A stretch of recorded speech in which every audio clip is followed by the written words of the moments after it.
Gente, vamos para a nossa mensagem motivacional que diz: a mente aprecia todos os seres vivos, extremamente preciosa. Manter seu bom coração resultará somente em felicidade para nós e para os que nos rodeiam.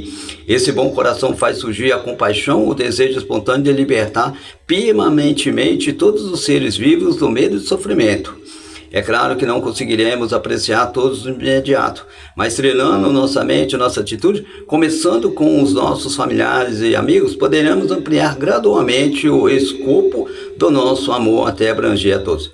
Afinal, temos que apreciar sinceramente a todos. Todos desejamos ser felizes o tempo todo, mas geralmente não estamos muito preocupados com a felicidade e a liberdade dos outros.